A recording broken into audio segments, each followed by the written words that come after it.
Innal hamdalillah nahmaduhu wa nasta'inuhu wa nastaghfiruh wa na'udzu billahi min syururi anfusina wa min sayyiati a'malina. May yahdihillahu fala mudhillalah wa may yudlil fala hadiyalah. Asyhadu an la ilaha illallah wahdahu la syarikalah wa asyhadu anna Muhammadan abduhu wa rasuluh. Qala Allah Ta'ala ya ayyuhalladzina amanu taqullaha haqqa tuqatih wa la tamutunna illa wa antum muslimun. Ya ayyuhan nasu taqu rabbakumul ladzi khalaqakum min nafsin wahidah wa khalaqa minha zawjaha wa bassa minhuma rijalan katsiran wa nisaa'a wattaqullaha alladzi tasaaluna bihi wal arham innallaha kana 'alaykum raqiba. Ya ayyuhalladzina amanu taqullaha wa qulu qawlan sadida yuslih lakum a'malakum wa yaghfir lakum dhunubakum wa may yuti'illaha wa rasulahu faqad faza fawzan 'azima. Fa inna asdaqal hadisi kitabullah wa khairal hadi hadi Muhammadin sallallahu alaihi wasallam wa syarrul umuri muhdatsatuha wa kullu muhdatsatin bid'ah wa kullu bid'atin dhalalah wa kullu dhalalatin finnar.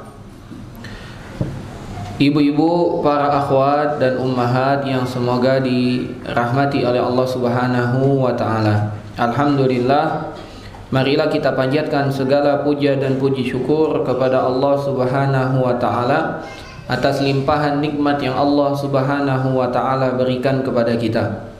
Salawat beriringkan salam kita haturkan, kita panjatkan kepada Nabi kita, Nabi besar Muhammad sallallahu alaihi wasallam. Semoga salawat dan salam juga tercurah limpahkan kepada sahabat, kepada keluarga, dan kepada pengikut-pengikut beliau yang mengikuti dengan benar sampai hari kiamat. Alhamdulillah, ibu-ibu dan para akhwat, pada siang hari ini kita dapat kembali berkumpul di Masjid Anwar Aza Masruni yang insya Allah diberkahi oleh Allah Subhanahu wa taala dalam rangka untuk menambah bekal akhirat kita. Semoga Allah Subhanahu wa taala berkenan untuk menerima amal kebaikan kita, menerima amal soleh kita, dan kita memohon kepada Allah Subhanahu wa taala semoga Allah Subhanahu wa taala berkenan untuk memberikan kita pemahaman dari ilmu yang akan disampaikan pada hari ini. Ibu-ibu, para akhwat dan ummahat yang semoga dirahmati oleh Allah Subhanahu wa taala, kita masih di pembahasan sebuah kitab, yaitu kitab Umdatul Mar'ah, pokok utama bagi seorang wanita, mi'atu hadisin muntaqatun min ahadisil mar'ah, yaitu kitab yang berisi 100 hadis yang hadis-hadis tersebut berkaitan tentang perkara wanita, yang mana insya Allah pada siang hari ini kita akan masuk pada hadis ke-80, yaitu tentang pembahasan tanggung jawab seorang istri di rumah suaminya. Tanggung jawab seorang istri di rumah suaminya. Penulis mengatakan dan membawakan hadis dari sahabat Abdullah ibnu Umar. Berkata penulis, an ibni Umar radhiyallahu anhu qala, dari sahabat Abdullah ibnu Umar semoga Allah meridhoinya, dia berkata, sami'tu Rasulullah sallallahu alaihi wasallam yaqulu, kata beliau, aku mendengar Rasul sallallahu alaihi wasallam pernah bersabda. Dan ini merupakan tingkatan tertinggi dalam periwayatan hadis. Ya, ini merupakan tingkatan tinggi dalam meriwayatkan hadis, yaitu sami'tu, aku mendengar langsung dari Nabi sallallahu alaihi wasallam bahwasanya beliau berkata atau beliau bersabda. Apa sabda Nabi sallallahu alaihi wasallam? Kata Nabi sallallahu alaihi wasallam, kullukum ra'in wa kullukum mas'ulun an ra'iyatihi. Kata Nabi sallallahu alaihi wasallam, ketahuilah setiap kalian adalah pemimpin. Kullukum ra'in, setiap kalian adalah pemimpin. Wa kullukum mas'ulun an ra'iyatihi, dan setiap kalian bertanggung jawab atas apa yang dipimpinnya. Kata Nabi sallallahu alaihi wasallam, setiap kalian adalah pemimpin dan setiap kalian akan dimintai pertanggungjawaban, akan dipertanyakan atas apa yang ia pimpin tersebut. Kemudian Nabi sallallahu alaihi wasallam melanjutkan, al-imamu ra'in wa mas'ulun an ra'iyatihi. Kemudian Nabi melanjutkan pembahasannya, merinci satu persatu siapa yang dimaksud dengan pemimpin. Nabi sallallahu alaihi wasallam mengatakan, al-imamu, seorang imam, ra'in adalah pemimpin. Seorang imam adalah pemimpin. Seorang kepala ketua RT adalah pemimpin. Seorang kepala negara adalah pemimpin. Seorang imam sholat adalah pemimpin. Seorang bupati adalah pemimpin. Seorang wali kota adalah pemimpin. Kemudian Nabi melanjutkan, wa mas'ulun an ra'iyatihi, dan dia akan dimintai pertanggungjawaban. Dia akan ditanya tentang apa yang ia pimpin tersebut. Ini yang pertama. Kata Nabi SAW, seorang imam adalah pemimpin dan dia akan dimintai pertanggungjawaban atas apa yang dia pimpin. Siapa yang dia pimpin? Rakyatnya. Jadi seorang imam akan dimintai pertanggungjawaban atas apa yang ia lakukan kepada rakyatnya. Kemudian Nabi melanjutkan, warrajulu ra'in fi ahlihi wa huwa mas'ulun an ra'iyatihi. Kata Nabi SAW, dan seorang lelaki, seorang suami adalah pemimpin di dalam keluarganya. Seorang suami adalah pemimpin di dalam keluarganya. Wa huwa mas'ulun an ra'iyatihi, dan dia akan ditanya tentang kepemimpinannya terhadap keluarganya. Kata Nabi SAW, dan seorang suami adalah pemimpin dan akan dimintai pertanggungjawaban atas keluarganya.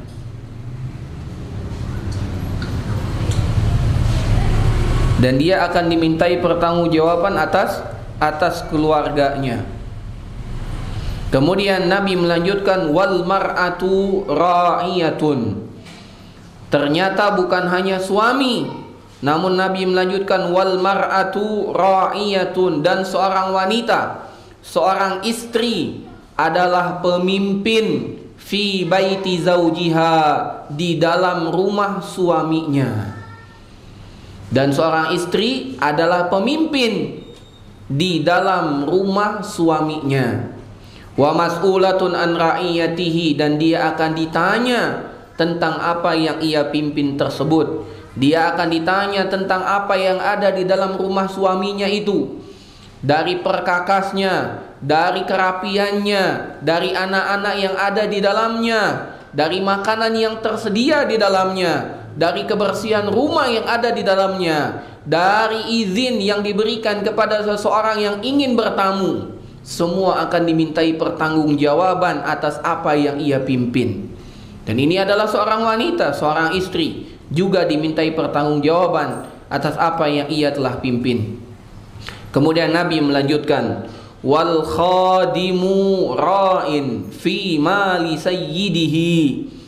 Jangankan seorang istri, kata Nabi SAW, bahkan seorang budak, dia pun adalah pemimpin bagi harta majikannya. Seorang budak adalah pemimpin pada harta majikannya. Wa mas'ulun an ra'iyatihi, dan dia akan dimintai pertanggungjawaban atas apa yang dia pimpin tersebut. Dia akan dimintai pertanggungjawaban atas harta majikannya yang ia kelola.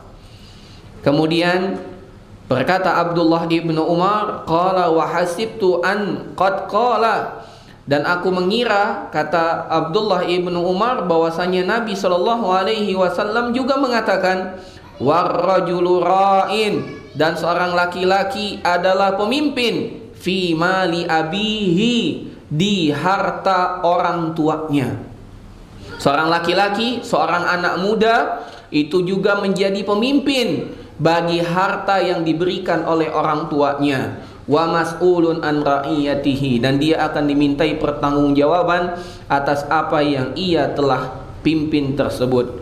Kemudian Nabi tutup sabdanya dan mengatakan, wa kullukum ra'in wa mas'ulun an ra'iyatihi, dan setiap kalian adalah pemimpin dan kalian akan dimintai pertanggungjawaban atas apa yang telah kalian pimpin tersebut. Ibu-ibu, para akhwat dan ummahat rahimani wa rahimakumullah, dan ini merupakan hadis yang begitu agung.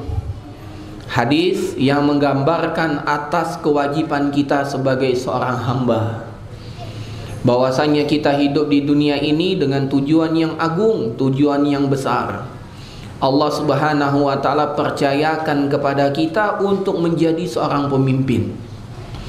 Minimal kalau kita belum berkeluarga, kita memimpin diri kita sendiri, dan kita akan ditanya oleh Allah Subhanahu wa ta'ala atas apa yang telah kita pimpin. Dan tidak ada satu hari kecuali tanggung jawab kita akan bertambah. Tidak akan bertambah umur kita kecuali tanggung jawab kita juga akan bertambah, dan menuntut kita untuk selalu waspada, menuntut kita harus bertanggung jawab atas setiap langkah yang kita tentukan dalam hidup kita.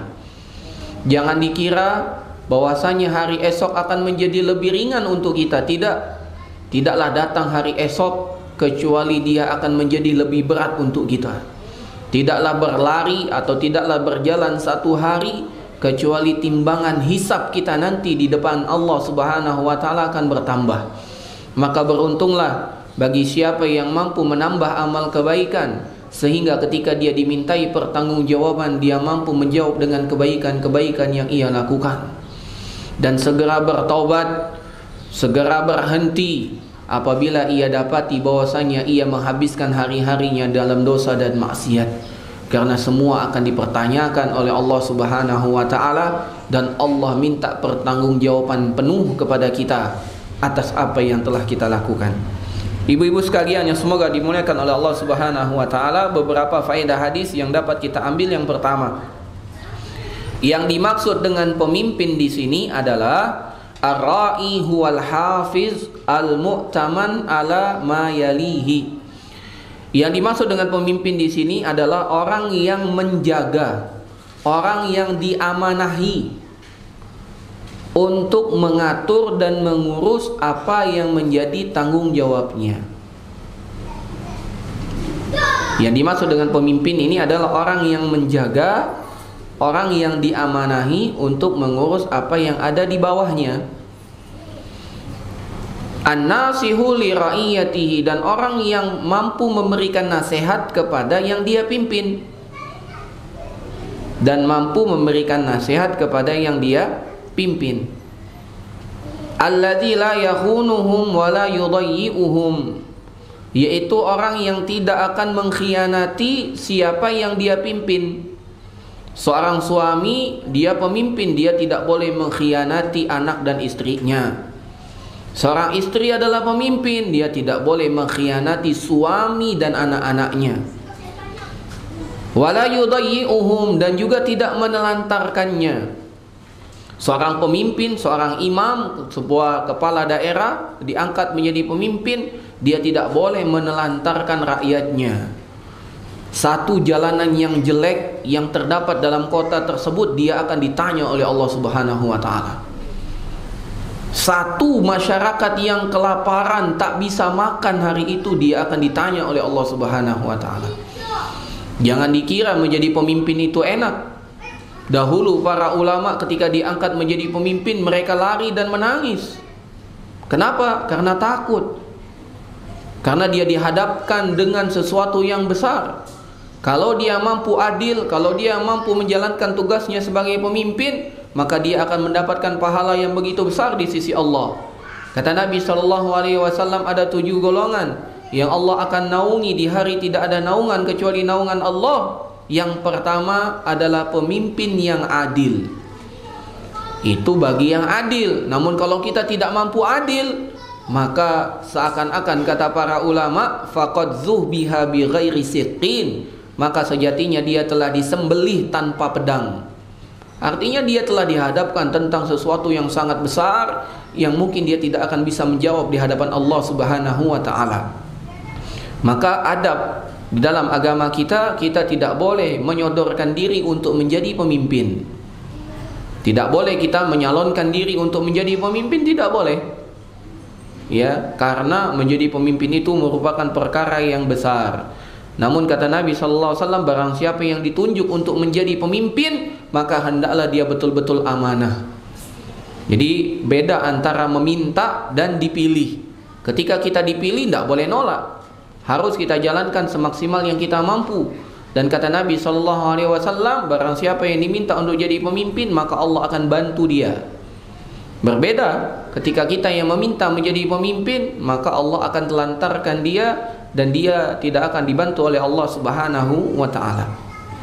Wa huwa mas'ulun anhum yaumal qiyamah. Ini faedah pertama, bahwasanya pemimpin itu adalah orang yang menjaga, orang yang diamanahi, orang yang mampu menasehati, orang yang tidak mengkhianati orang yang ada di bawahnya dan tidak menelantarkannya, karena dia akan dimintai pertanggungjawaban di hari kiamat kelak. Ini faedah yang pertama.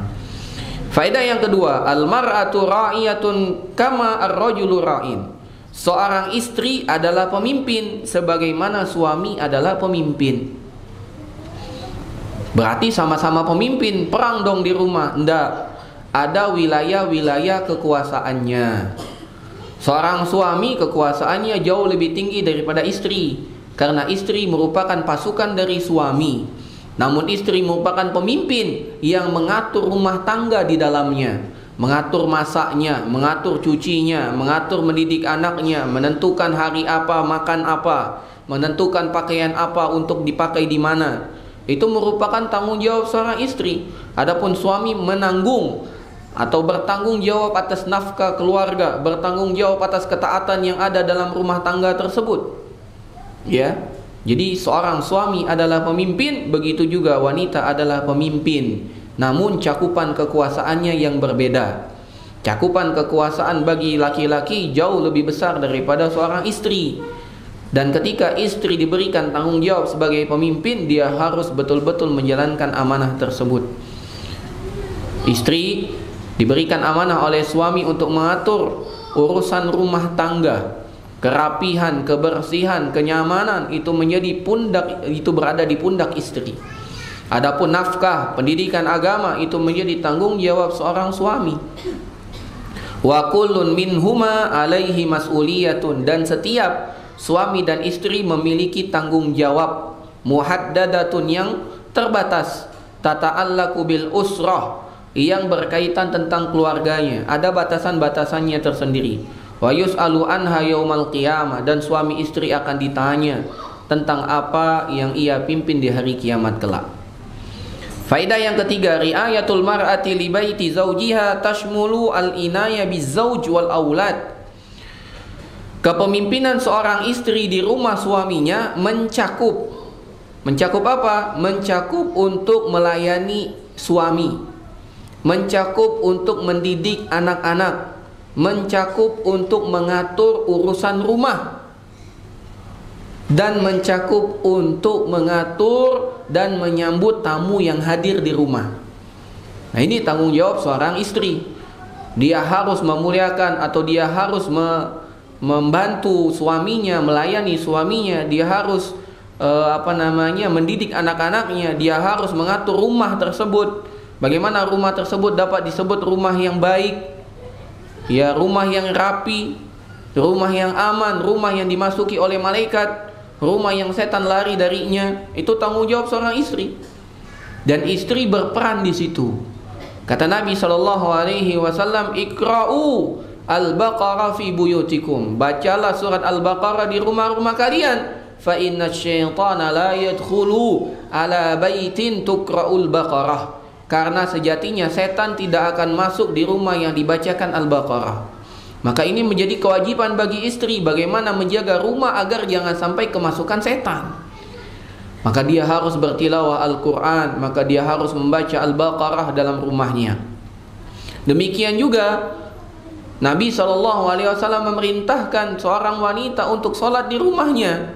Dan Nabi sallallahu alaihi wasallam wa buyutahunna khairun lahunna min masajidillah, dan rumah-rumah mereka jauh lebih utama bagi mereka dari masjid-masjid Allah. Ini perintah agar wanita memakmurkan rumahnya dalam ketaatan, dengan solat-solat fardunya, dengan solat-solat sunnahnya, dengan tilawah Al-Qur'annya, dengan zikirnya, dengan doanya. Dan itu harus dilakukan oleh seorang wanita, dan itu makna untuk mengurusi rumah. Bukan hanya mengurusi rumah yang tampak oleh mata, dari kerapiannya, dari isi rumah yang mewah, dari kebersihan rumahnya, dari tata ruang yang luar biasa indah. Bukan hanya itu, namun juga termasuk bagaimana dia menjaga rumahnya agar tetap dimasuki oleh malaikat, dan rumahnya aman dari gangguan setan-setan. Sehingga dia harus tahu perkara apa saja yang dapat mendatangkan malaikat masuk, terutama malaikat rahmah. Jika dia harus tahu apa saja perkara yang menyebabkan rumahnya dijauhi oleh malaikat dan dimasuki oleh setan. Maka harus hati-hati, dia tidak boleh memelihara anjing, karena malaikat tidak akan pernah masuk. Demikian juga tidak menempel atau memajang foto-foto. Ya, karena Nabi SAW mengatakan sesungguhnya para malaikat rahmat tidak akan masuk di rumah yang ada gambar-gambar. Maka dia harus memilih. Dia boleh menghias rumahnya, namun dengan hiasan yang jangan sampai menjadikan malaikat rahmat tidak masuk ke rumahnya. Dan itu merupakan tanggung jawab seorang istri. Ya, maka hendaklah seorang suami tidak mengekang istri dalam memberikan aturan-aturan di rumah. Biarkanlah istri mengatur bagaimana bentuk sofa, bagaimana penataan sofanya, ruang makan dan lain sebagainya. Biarkan.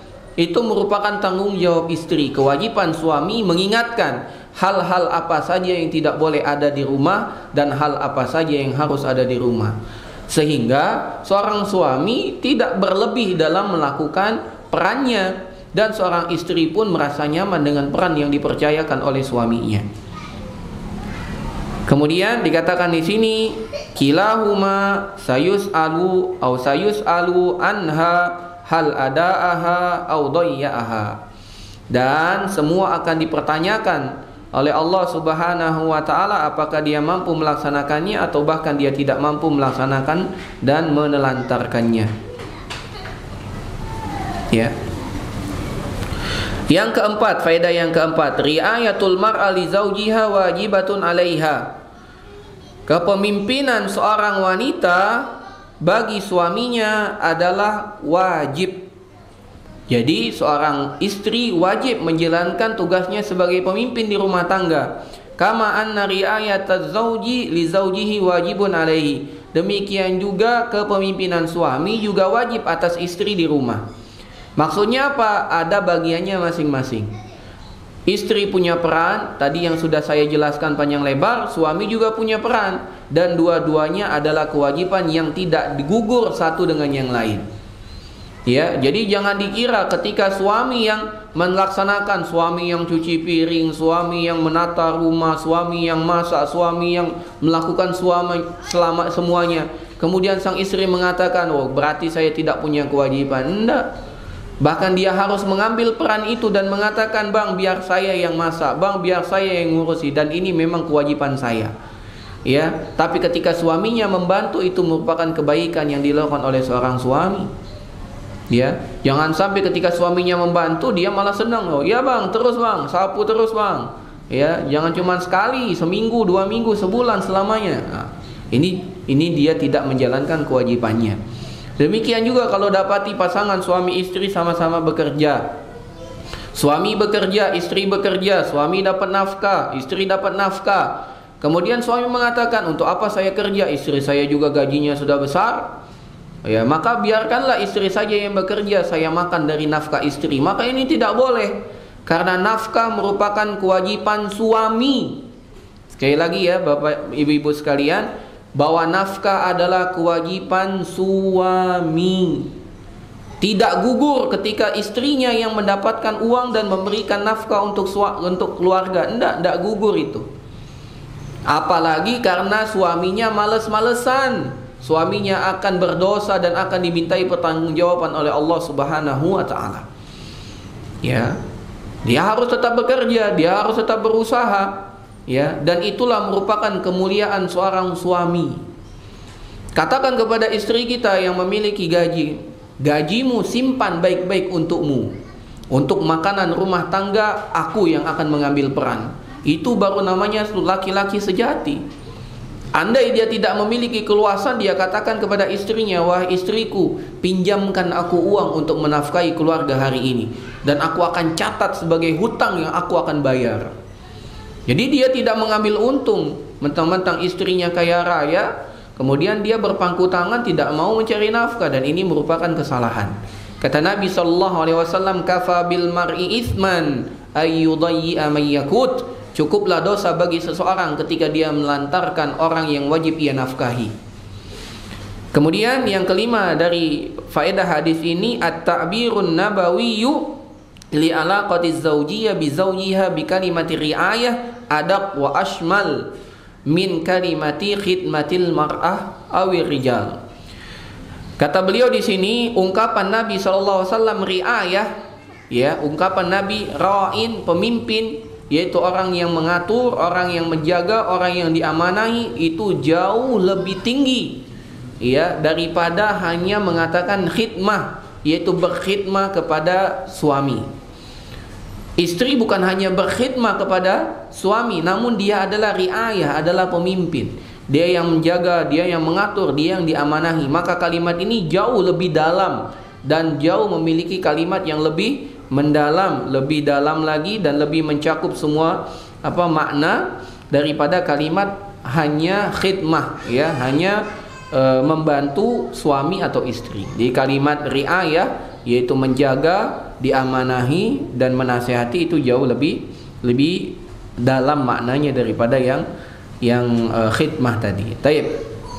Itulah beberapa faedah dari hadis ke-80. Kita lanjut ke hadis 81.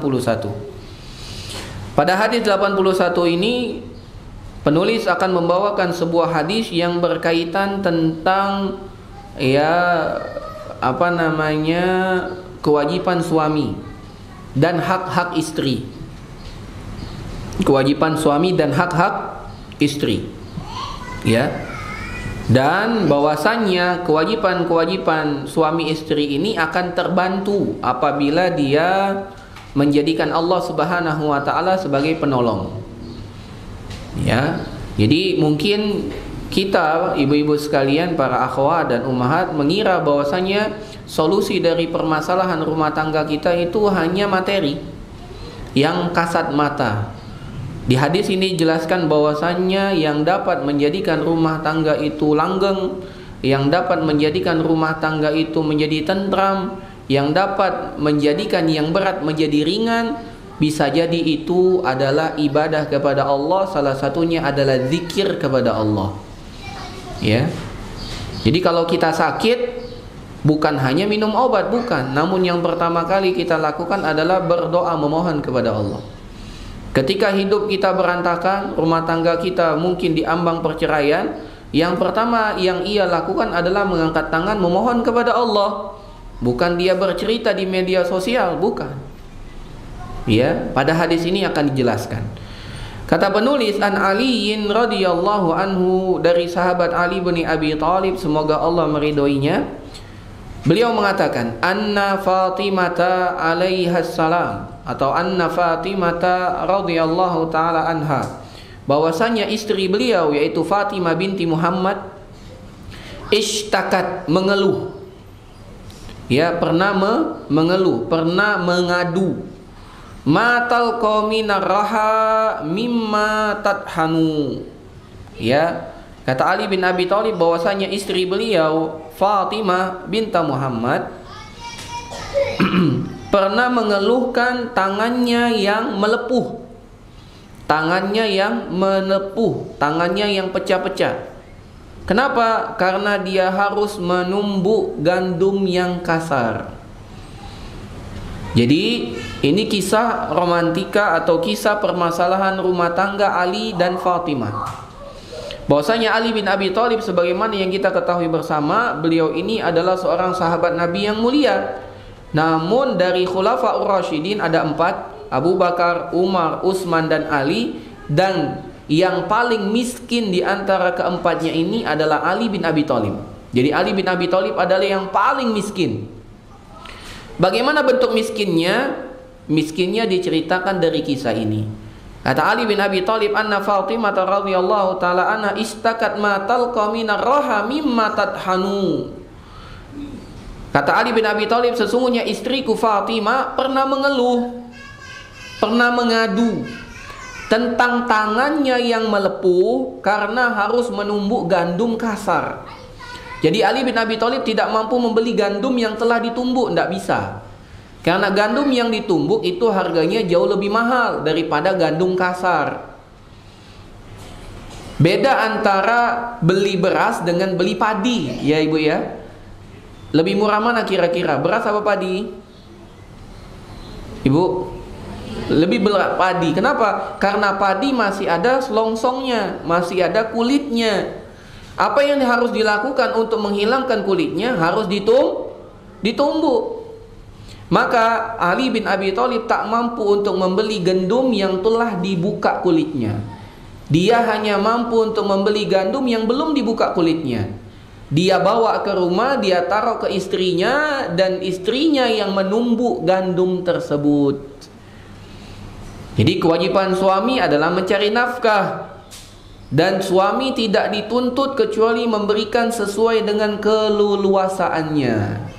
Kalau yang luasa baginya hanya bisa membeli gandum yang belum dikupas, maka itulah yang harus diterima oleh istri.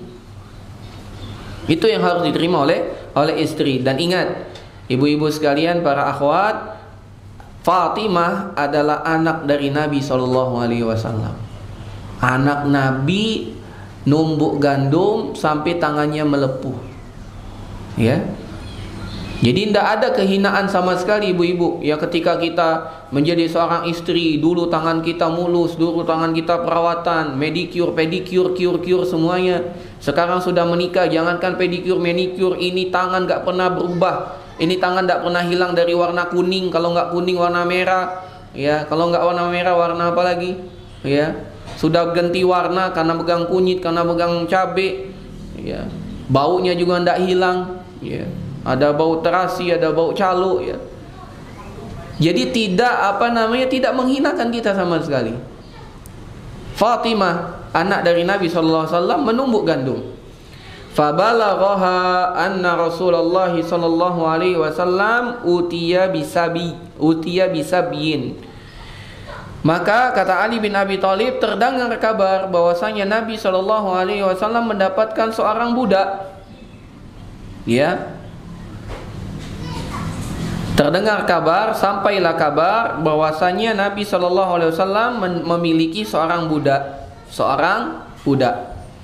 Fa'atathu, maka Fatimah pun datang menemui Nabi SAW. Tas'aluhu khadiman, memohon kepada Nabi untuk memberikannya khadim, pembantu.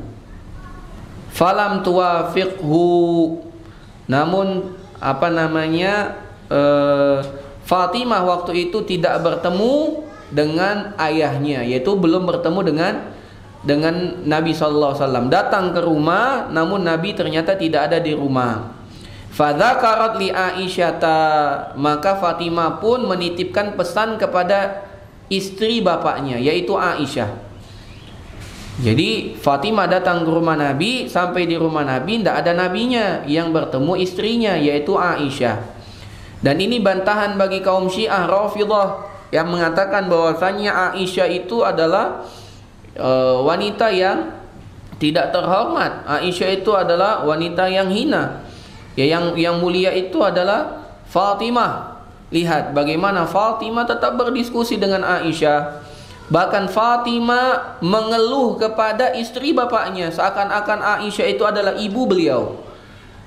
Cerita, curhat. Ya, kalau seandainya Fatimah orang yang tidak mulia, mana mau Fatimah curhat? Ibu-ibu misalnya, ibu-ibu insya Allah orang yang baik, orang yang mulia. Kemudian ibu bertemu dengan wanita yang ibu pandang wanita itu tidak baik akhlaknya, tidak baik agamanya, tidak menutup aurat misalnya, atau telah dicap sebagai wanita fasik. Kira-kira ibu mau curhat tidak dengan wanita itu? Tidak mau. Namun lihat bagaimana Fatimah curhat dengan Aisyah ummul mukminin radhiyallahu taala anhuma. Faja'an Nabi sallallahu alaihi wasallam, maka Nabi pun datang ke rumahnya. Fadzakarat zalika Aisyatu lahu, dan Aisyah menceritakan curhatan anaknya tadi. Apa isi curhatannya? Wahai ibu, wahai Aisyah, wahai istri bapakku, tanganku melepuh. Aku harus menumbuk gandum. Karena Ali bin Abi Thalib tidak mampu membeli gandum yang telah dikupas, sehingga aku harus menumbuk gandum, menyebabkan tanganku melepuh. Aku mendengar kabar bahwasanya Nabi SAW memiliki budak, dan aku memohon kepada beliau agar memberikan hadiah budak itu kepadaku. Cerita. Fa'atana, maka ketika Nabi SAW nyampe ke rumah, begitu nyampe Aisyah menceritakannya, Nabi tidak menunggu. Ya, di waktu itu hari sudah menjelang malam. Fa'atana wa qad dakhalna madaji'ana, maka Nabi pun datang ke rumah kami, yaitu ke rumah Fatimah dan ke rumah Ali. Wa qad dakhalna madaji'ana, dan kami telah siap-siap untuk tidur. Kami siap-siap untuk berbaring di tempat tidur kami. Fadhahabna linakuma, maka ketika Nabi SAW datang, kami pun beranjak ingin meninggalkan tempat tidur kami. Maka Nabi SAW melihat anak dan menantunya ingin berdiri bangun dari tempat tidurnya. Nabi mengatakan, ala makanikuma, tetaplah kalian berdua di tempat tidur kalian. Dan ini menunjukkan betapa Nabi SAW menjadi sosok orang tua dan sosok kalau anak menantu, kalau bapak mertua. Ini sosok mertua yang luar biasa. Tidak ada rasa jaim, itu tidak ada. Kata Nabi SAW, ala makanikuma, tetaplah kalian di tempat kalian. Hatta wajadtu barda qadamaihi ala sadri, sampai-sampai kata Fatimah, Nabi SAW ikut naik ke atas ranjang tersebut, sampai-sampai aku dapat merasakan dinginnya kaki beliau. Artinya badan beliau nempel dengan badan anaknya. Jadi tidak ada gap. Ya udah nikah gitu, ya sudah tidak mau lagi nasihati anak, enggak. Bahkan Nabi datang kepada anak wanita beliau yang sudah menikah, datang kepada menantu beliau yaitu Ali bin Abi Thalib, ikut duduk dan ikut berbaring di tempat tidur mereka berdua. Ya, duduk bersama. Sampai-sampai kata Fatimah, aku dapat merasakan dinginnya kaki beliau ada di dekat dadaku. Ya, ada di dekat tangan dan dadaku.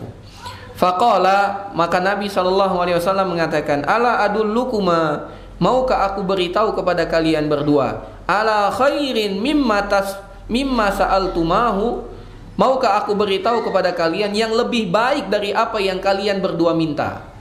Tadi mereka minta apa? Minta budak.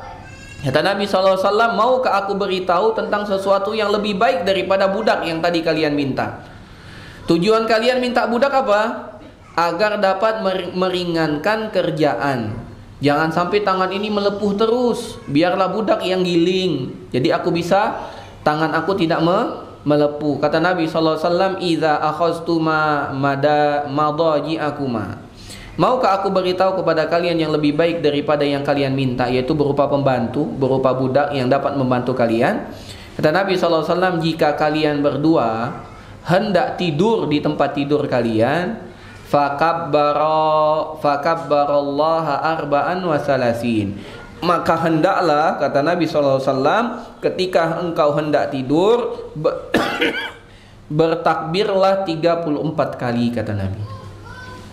Jadi kalau kita hendak mau tidur nih, ibu-ibu sekalian, badan kita capek, tangan kita melepuh misalnya ya, apalagi misalnya pinggang kita rasanya mau putus, bismillah. Begitulah ibu-ibu, bangun duluan, tidur terakhir, istirahat paling sedikit, pusing paling banyak ya. Namun suami tidak tahu lagi, taunya suami rumah berantakan, tidak beres-beres gitu ya. Tidak apa-apa.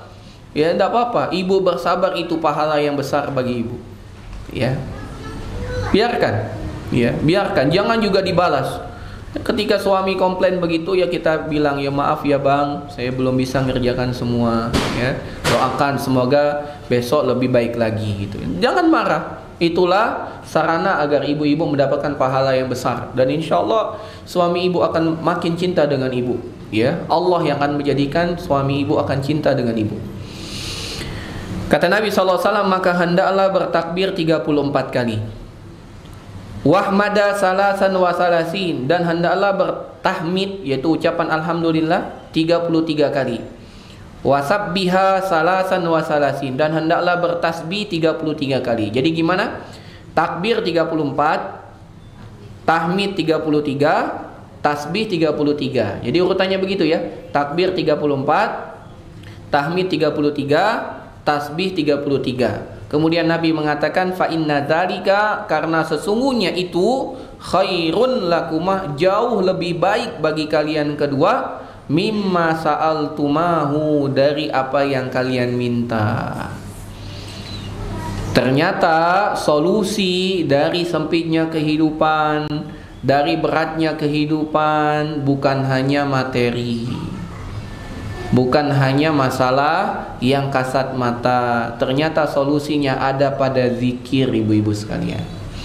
Maka jangan pernah remehkan zikir. Dalam riwayat yang lain dikatakan, ketika Fatimah melaksanakan ini, bertakbir 34, bertahmid 33, bertasbih 33, maka dia dapati pagi harinya seakan-akan dia tidak memiliki capek sedikit pun.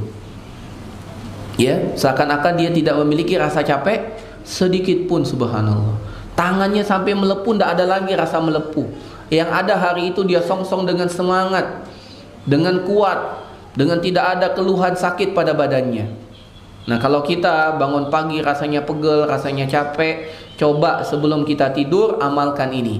Takbir 34, tahmid 33, tasbih 33. Insya Allah dengan penuh pengharapan ketika kita membacanya, Allah jadikan ketika kita bangun tidur kita mendapati tenaga yang lebih kuat daripada hari sebelumnya. Kita dapati kesehatan yang jauh lebih sehat daripada sebelumnya, semangat yang jauh lebih semangat daripada hari sebelumnya. Namun dengan syarat ketika kita mengucapkannya, kita iringi dengan pengharapan kepada Allah, dengan sepenuh-penuhnya pengharapan. Nah, ada beberapa faedah hadis ini. Yang pertama, hendaklah mendidik wanita untuk selalu berzikir kepada Allah, dan zikir ini memiliki dampak yang sangat bagus dalam kehidupan rumah tangga. Ya, berzikir. Yang kedua adalah peran seorang ayah dalam mendidik anak gadisnya tidak berhenti ketika anak gadisnya telah menikah, namun terus berlangsung. Kalau ada momen yang butuh nasihat, terus dia berikan nasihat. Jadi ketika dia sudah menikah, bukan berarti kita lepas, tidak. Kalau kita memang bisa berikan nasihat, kita nasihati. Ya, via telepon ya. Jadi kalau nelpon itu, ibu-ibu sekalian nelpon anak, yang ditanya bukan hanya masalah materi. Gimana suamimu, gajinya udah berapa sekarang? Jangan tanya itu. Tapi tanya bagaimana sholat kalian, bagaimana kajian, bagaimana sedekah kalian, bagaimana sholat sunnah kalian. Tanya ya, bagaimana anak kalian, sudah bisa baca Quran apa belum, bagaimana kamu sudah berapa kali khatam Al-Quran, bagaimana sholat malammu. Ditanya ya, itu jauh lebih bermanfaat. Karena kehidupan dunia ini sementara, ibu-ibu sekalian. Kita ingin, dan ini harus kita gaungkan terus dengan anak-anak kita. Kita katakan kepada anak-anak kita, ibu cinta dengan kalian, ibu sayang dengan kalian, bapak cinta dengan kalian, bapak sayang dengan kalian. Bapak rindu berkumpul dengan kalian sebagaimana dahulu ketika kalian kecil berkumpul dengan bapak dan ibu. Bapak rindu untuk dapat tidur bersama kalian lagi. Bapak rindu untuk dapat makan bersama dengan kalian. Namun sekarang waktu berjalan dengan cepat. Engkau sekarang sudah menjadi istri orang. Engkau sekarang harus tinggal di luar dari rumah kami. Kami rindu, namun kami harus rela melepas kalian. Tapi bapak dan ibu berharap kenikmatan dan keindahan yang dulu bapak ibu rasakan ketika kalian kecil dapat terulang, dengan momen, dengan tempat, dengan waktu yang jauh lebih nikmat, yaitu di surga Allah Subhanahu wa taala. Ya, tolong jangan sampai kebersamaan kita di dunia hanya kebersamaan sementara. Namun jadikan kebersamaan dunia dapat berlanjut dengan kebersamaan nanti di surga Allah Subhanahu wa taala. Ya, sampaikan terus itu.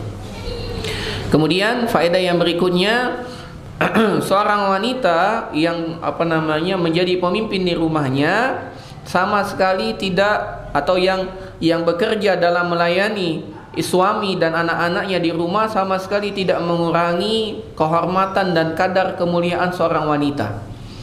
Lihatlah Fatimah. Fatimah adalah anaknya Nabi Muhammad SAW, melayani suaminya sampai tangannya melepuh. Itu tidak sama sekali mengurangi kedudukannya di hadapan Allah Subhanahu wa taala. Bahkan Fatimah tetap menjadi sayyidatun nisa'il jannah. Dia tetap menjadi pemimpin wanita di surga kelak. Ya. Jadi jangan sampai ibu-ibu mengatakan, saya sudah S1, suami saya belum S1. Saya sudah S2, suami saya masih S1. Saya sudah S3, suami saya belum S1. Jadi kamu tidak boleh minta macam-macam dengan saya, bang. Tidak boleh. S1, S2, S3 itu hanya gelar duniawi. Hakikatnya kita harus taat kepada suami kita dan harus taat melayani suami kita. Karena kata Nabi SAW, innahu jannatuki au naruki. Karena suami kita itu adalah sarana agar kita mendapatkan surga atau neraka Allah. Ya, tanggalkan semua S1, S miring itu ya. Tanggalkan semua di hadapan suami kita. Walaupun suami kita belum S1, dia adalah pemimpin bagi kita yang harus kita taati walaupun kita sudah profesor. Ini banyak wanita tidak mampu menempatkan. Ya, dia profesor di hadapan mahasiswanya. Tapi di hadapan suaminya dia tetaplah istri yang harus taat dengan suaminya. Kita ini profesor di hadapan mahasiswa kita, tapi di hadapan orang tua kita tetap anak yang harus taat dengan seorang tuanya. Jadi kata Nabi SAW, orang yang cerdas itu yang mampu menempatkan posisinya. Dan para ulama mengatakan, likulli maqamin maqal wa likulli maqalin maqam. Setiap tempat ada kalimat yang tepat, setiap kata ada tempat yang tepat. Jadi kita tahu kapan kita harus jadi profesor, kapan kita harus jadi istri, kapan kita harus menjadi pengusaha sukses, kapan kita harus menjadi seorang ibu. Harus tahu. Ya, jangan dibalik posisinya, jangan dibalik posisinya. Faedah berikutnya, khidmatul mar'ati li zawjiha juz'un min ri'ayatiha lahu. Ya, pelayanan seorang wanita kepada suaminya itu merupakan salah satu bentuk dia melaksanakan kewajibannya sebagai pemimpin di rumah tangga. Ya, itu merupakan bentuk dia melaksanakan kepemimpinannya di rumah tangga. Yang kelima, talabul mar'ati li khadimati fil baitin amrun jaizun.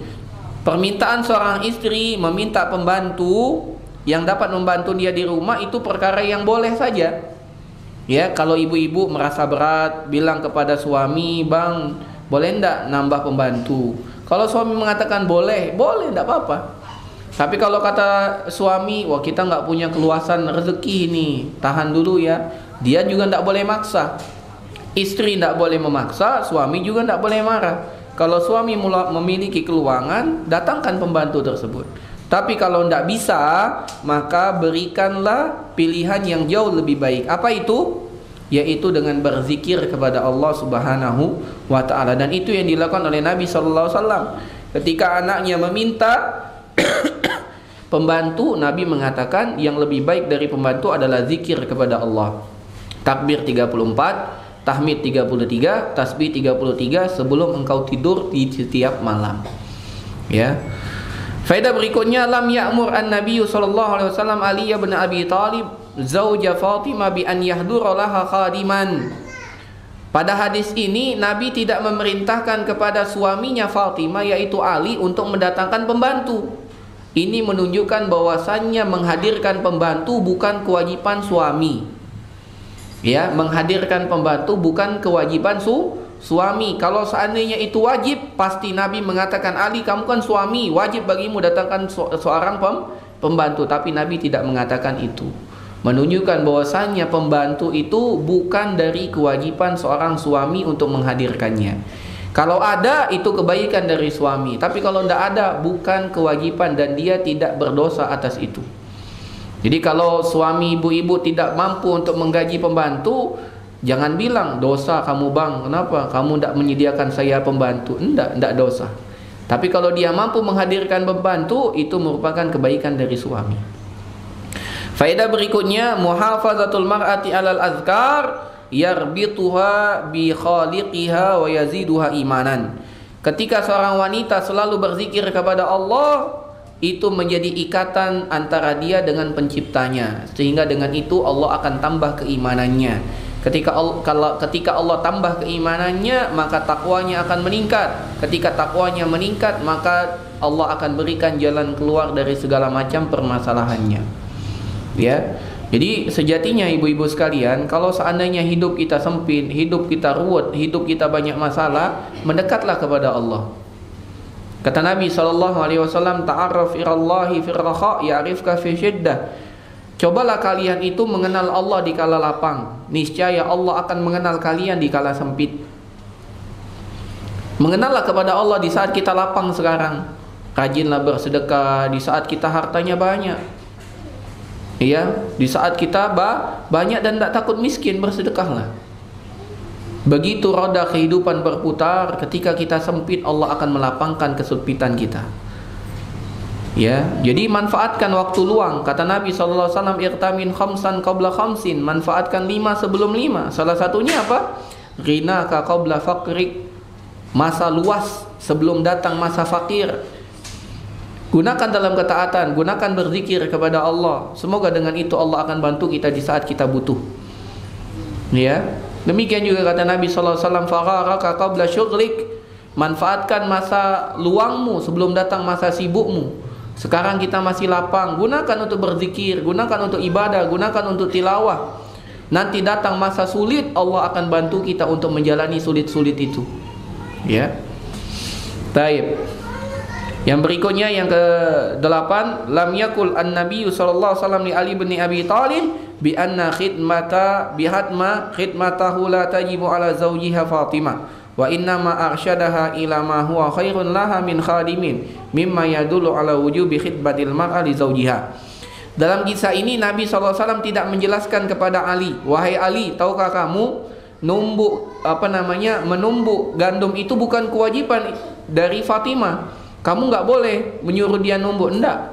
Tapi Nabi SAW menjelaskan bagaimana solusi agar mendapatkan yang lebih baik daripada pembantu. Ini menunjukkan bahwasannya wanita memang harus dan memiliki kewajiban untuk menyiapkan makanan di rumah.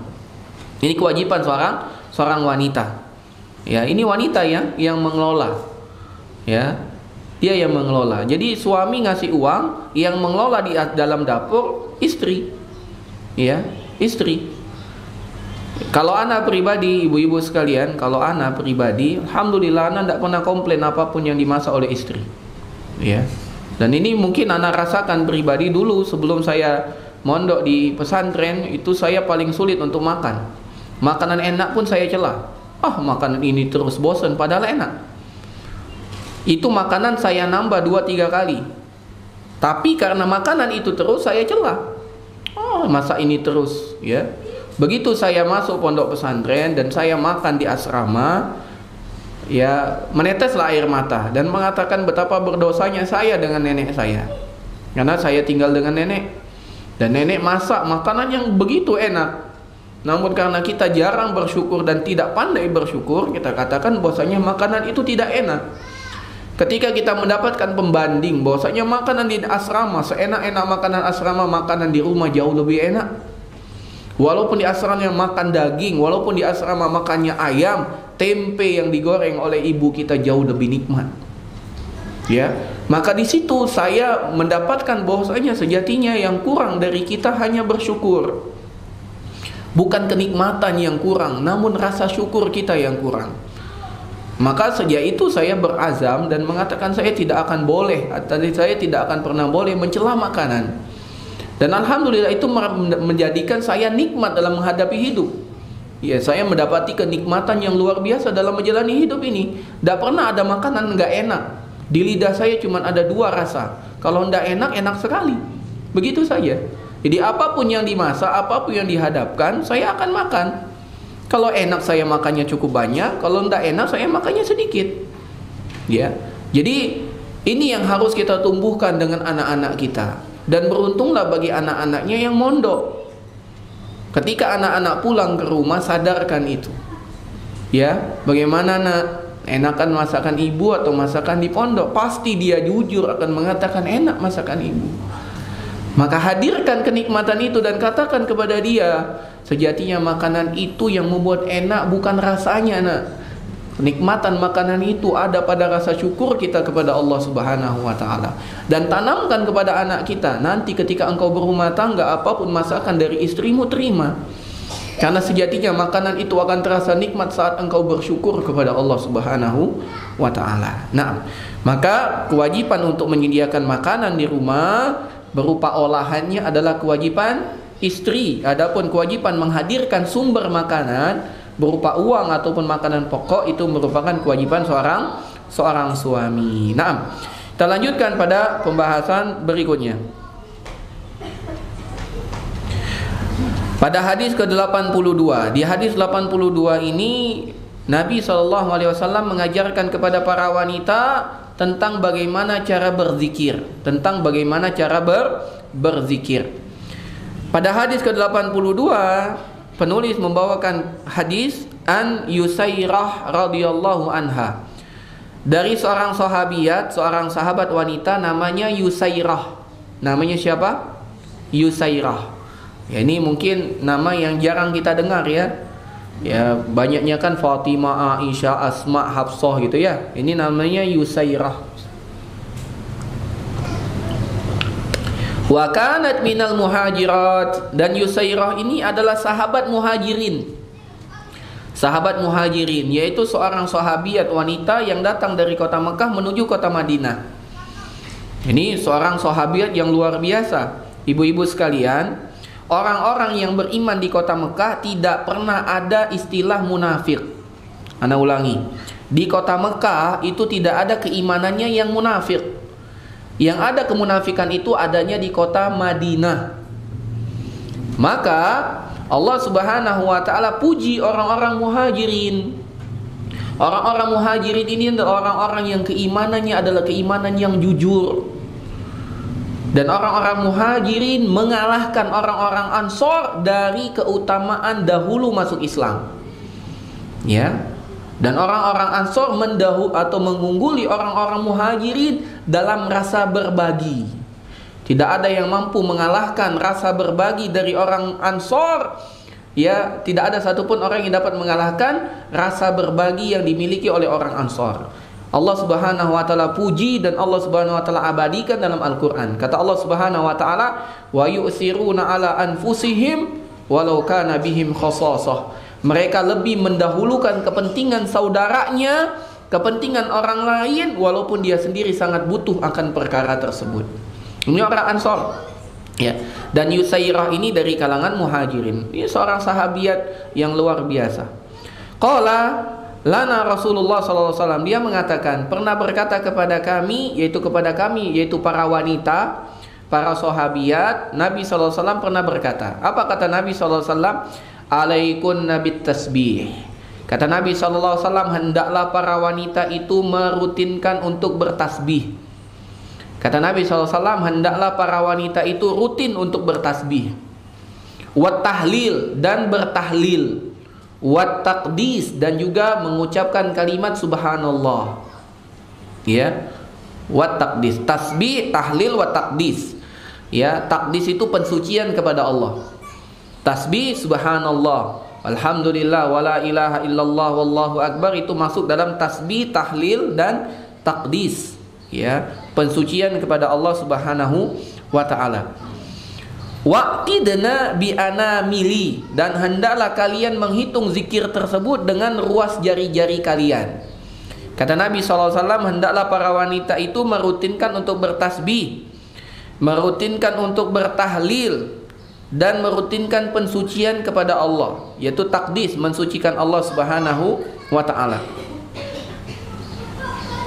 Dalam riwayat yang lain, hendaklah para wanita itu senantiasa untuk bertakbir, untuk bertakdis, yaitu mensucikan Allah dengan kalimat tasbih, dan wa tahlil, dan juga bertahlil la ilaha illallah. Kemudian Nabi SAW mengatakan waqidna, dan hendaklah kalian para wanita menghitung zikir tersebut bil anamil, dengan ruas jari-jari kalian. Jadi yang paling utama ibu-ibu sekalian berzikir itu dengan menggunakan ruas jari. Ya, dengan menghitung ruas jari. Ini satu jari ini ibu-ibu, ini totalnya 33. 1, 2, 3, 4, 5, 6, 7, 8, 9, 10, 11, 12, 13, 14, 15, 16, 17, 18, 19, 20, 21, 22, 23, 24, 25, 26, 27, 28, 29, 30, 31, 32, 33. Jadi satu tangan kanan ini total 33. Bagaimana caranya? Hitung satu ruas jari kelingking itu 5 kali. Berapa jadinya? 1, 2, 3, 4, 5, 6, 7. Ya, mulai dari ruas bawah 1, naik lagi ke tengah 2, naik lagi ke 3, naik ke ujung kuku 4. Turun lagi ke ruas bawahnya 5, turun lagi ke ruas bawahnya 6, turun pada ruas paling bawah 7. Ya, jadi muter dia. Nah, bentuknya muter. Kelihatan nggak? Nggak kelihatan ya? Makanya muter. Ya, jadi satu jari ini 33 kali. Maka kalau kita mau berzikir cukup hanya dengan menggunakan satu tangan. Ya, satu tangan 33. Kita bisa ucapkan subhanallah 1 kali 33. Alhamdulillah 1 kali 33. Allahu Akbar 1 kali 33. Itu kalau setelah sholat. Demikian juga dalam riwayat yang lain Nabi SAW mengatakan, hendaklah seseorang setelah sholat itu mengucapkan apa? Subhanallah 25 kali, Alhamdulillah 25 kali, Allahu Akbar 25 kali, La ilaha illallah 25 kali. Ya, dalam riwayat yang lain kata Nabi SAW ada 4 kalimat yang sangat dicintai oleh Allah Subhanahu wa Ta'ala. Tidak peduli dari mana saja dia mulai. Apa itu? Subhanallah walhamdulillah wala ilaha illallah Allahu Akbar. Ini kalimat yang paling dicintai Allah, Bu. Ya, 4 kalimat yang dari mana saja kita mulai Allah sangat cinta. Apa itu? Subhanallah, alhamdulillah, wala ilaha illallah, Allahu Akbar. Inilah yang dimaksud dalam hadis tasbih, tahlil, wa takbis, yaitu dengan bertasbih, bertahlil, dan bertakdis. Riwayat yang lain takbir, tasbih, dan tahlil. Ya, termasuk dalamnya tahmid. Jadi hendaklah kita berzikir dengan jari jemari kita. Kemudian Nabi melanjutkan, fa innahunna mas'ulatun, karena sejatinya jari jemari ini akan ditanya oleh Allah. Jari jemari kita ini akan menjadi persaksian kita. Maka hendaklah kita gunakan jari jemari kita untuk berzikir kepada Allah, karena dia akan ditanya, hei jari, hei ruas jari, selama kamu hidup di dunia dipakai berzikir enggak? Enggak ya Allah. Jangan sampai jawaban itu. Karena kata Nabi SAW, fa innahunna mas'ulatun mustantaqatun, karena sejatinya ruas-ruas jari ini akan ditanya oleh Allah dan mereka akan mampu berbicara. Ya, jadi jari jemari kita ini akan bicara di hadapan Allah. Ya, sebagaimana yang Allah Subhanahu wa Ta'ala firmankan dalam Al-Quran, dalam surat Yasin, kata Allah Subhanahu wa Ta'ala, fal yawma nakhtimu ala afwahihim wa tukallimuna aydihim wa tashhadu arjuluhum bima kanu yaksibun. Pada hari di mana Allah akan tutup mulut mereka dan akan berbicara kepada Allah Subhanahu wa Ta'ala, tangan-tangan dan kaki-kaki akan bersaksi atas apa yang mereka kerjakan. Jadi di hari kiamat jari ini akan berbicara. Maka kata Nabi SAW, berzikir menggunakan ruas-ruas jarilah, agar ketika kalian ditanya nanti ruas-ruas jari ini akan menjawab bahwasanya dia digunakan untuk berzikir kepada Allah. Dan ini merupakan yang paling utama. Jadi kalau ditanya mana yang paling utama, pakai alat digital tek tek tek tek atau pakai ruas jari? Ruas jari jauh lebih utama. Ya. Baik. La taghfulna, kata Nabi SAW, jangan pernah kalian lalai. Fatansaina, sehingga kalian lupa ar-rahmah, akan kasih sayang Allah. Jadi seakan-akan Nabi mengatakan dengan kita banyak berzikir Allah akan sayang kepada kita. Dan sebagaimana yang Allah Subhanahu wa Ta'ala firmankan, kata Allah Subhanahu wa Ta'ala, ala bidzikrillahi tatmainnul qulub, dan ketahuilah hanya dengan berzikir kepada Allah hati menjadi tenang. Jadi kalau ibu mulai gelisah, kalau ibu mulai merasa banyak masalah, berzikir kepada Allah dengan zikir yang menghadirkan makna dari zikir yang dibaca. Insya Allah tenang. Tidak ada kenikmatan di muka bumi ini kecuali dengan ketaatan kepada Allah. Kata Imam Ibnul Qayyim rahimahullahu ta'ala, beliau mengatakan, sesungguhnya di dunia ada sebuah surga, yang mana barang siapa yang tidak pernah masuk ke dalam surga dunia, dia tidak akan pernah mampu masuk ke dalam surga akhirat. Maka murid-muridnya bertanya, apa itu wahai imam? Kata Imam Ibnul Qayyim, ketahuilah surga dunia itu adalah ketaatan kepada Allah. Jadi kalau kita sudah menjadikan ketaatan kepada Allah merupakan kenikmatan dan surga, itu merupakan puncak tertinggi, ibu-ibu sekalian. Maka untuk mendapatkan puncak tertinggi berupa kenikmatan saat ketaatan kepada Allah, latihanlah. Dan salah satu latihan yang paling mudah adalah dengan berzikir. Mulailah dengan zikir lisan, naikkan dengan zikir lisan dan hati, naikkan lagi dengan zikir lisan dan zikir perbuatan.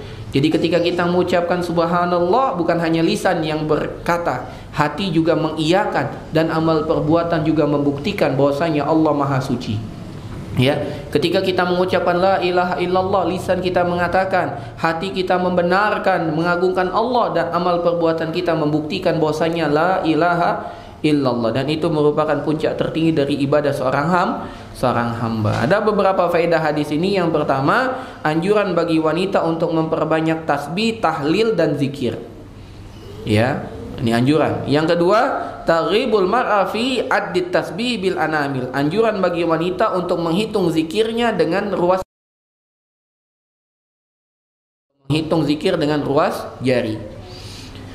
Faedah yang ketiga, al-anamil tushhad lil mar'ah yaumal qiyamah. Jari jemari atau ruas jari jemari akan bersaksi untuk wanita di hari kiamat.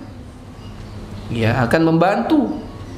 Maka jadikanlah jari jemari kita dapat membantu kita di hari kiamat. Dengan apa? Dengan berzikir menggunakan jari jemari, ruas jari jemari. Yang keempat, al-ghaflatu anit tasbihi wa dzikri tafqadul mar'a al-khaira katsir.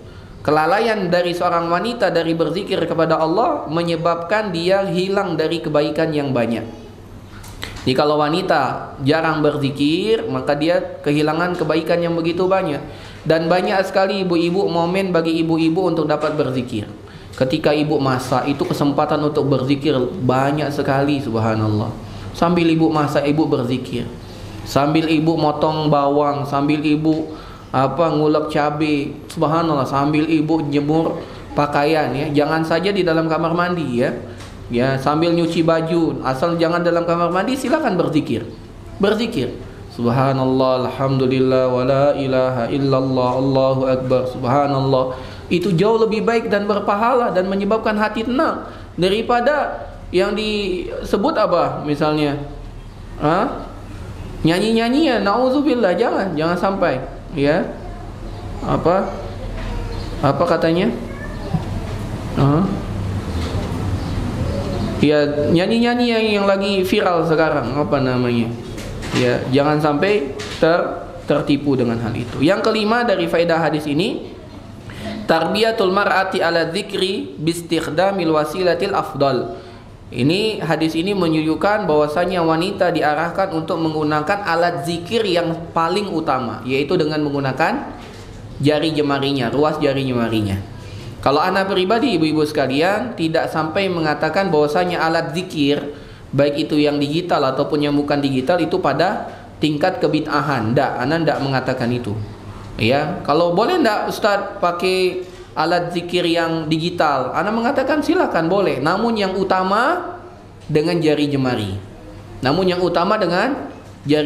Ana tidak mengatakan bahwasanya dengan alat hitung itu bid'ah, tidak. Ya, tapi yang lebih utama adalah dengan jari jemari, dan itulah yang diperintahkan oleh Nabi. Kata Nabi SAW, waqidna bi anamil, ya, dan hendaklah kalian wahai wanita menghitungnya dengan ruas-ruas jari. Dan hukum asal dari perintah adalah wajib. Maka wajib bagi kita, wahai ibu-ibu sekalian, untuk menghitung dengan jari jemari kita. Allah telah fasilitasi dengan jari jemari, Nabi telah perintahkan, maka yang terbaik adalah dengan menggunakan jari jemari. Waqidna bil anamil, hitunglah zikir tersebut dengan ruas-ruas jari yang ada pada jari-jari kalian. Nah, mungkin ini yang yang dapat kami sampaikan pada pertemuan siang hari ini.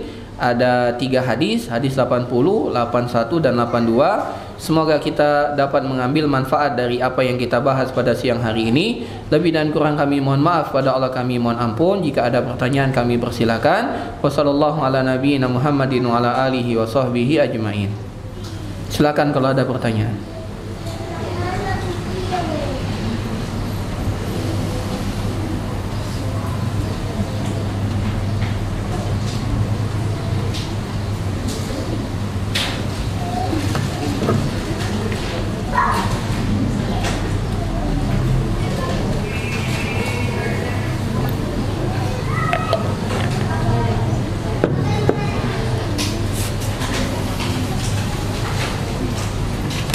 Ada ibu?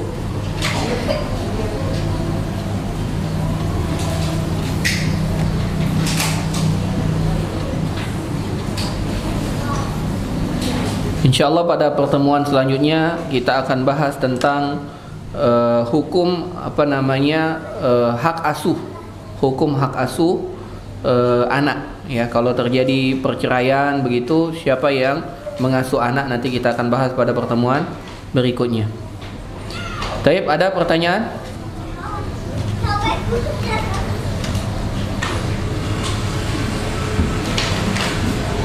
Kalau tidak ada kita cukupkan.